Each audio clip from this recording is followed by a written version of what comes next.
नमस्कार दोस्तों, आज मैं आपको सुनाऊंगा पाप का गुरु कौन। एक पंडित जी कई वर्षों तक काशी में शास्त्रों का अध्ययन करने के बाद अपने गांव लौटे। गांव के एक किसान ने उनसे पूछा, पंडित जी आप हमें यह बताइए कि पाप का गुरु कौन है। प्रश्न सुनकर पंडित जी चकरा गए, क्योंकि भौतिक व आध्यात्मिक गुरु तो होते हैं, लेकिन पाप का भी गुरु होता है। यह उनकी समझ और अध्ययन के बाहर था। पंडित जी को लगा कि उनका अध्ययन अभी अधूरा है, इसलिए वे फिर काशी लौटे।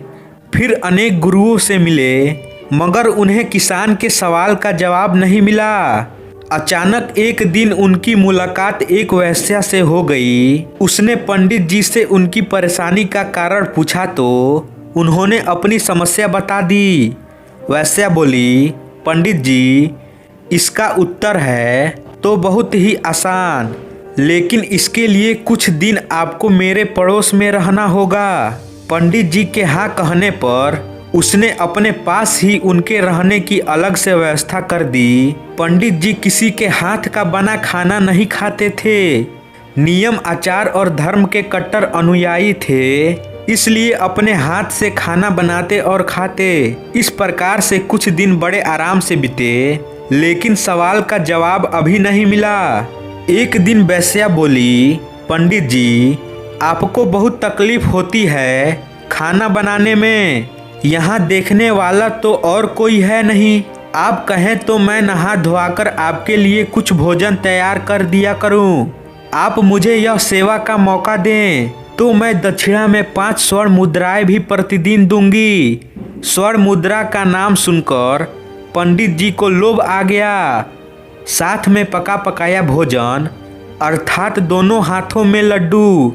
इस लोभ में पंडित जी अपना नियम व्रत आचार विचार धर्म सब कुछ भूल गए। पंडित जी ने हामी भर दी और वैश्या से बोले, ठीक है तुम्हारी जैसी इच्छा, लेकिन इस बात का विशेष ध्यान रखना कि कोई देखे नहीं तुम्हें मेरी कोठी में आते जाते हुए। वैश्या ने पहले ही दिन कई प्रकार के पकवान बनाकर पंडित जी के सामने परोस दिया, पर ज्यों ही पंडित जी खाने को तत्पर हुए, त्यों ही वैश्या ने उनके सामने से परोसी हुई थाली खींच ली। इस पर पंडित जी क्रुद्ध हो गए और बोले, यह क्या मजाक है। वैश्या ने कहा, यह मजाक नहीं है पंडित जी, यह तो आपके प्रश्न का उत्तर है।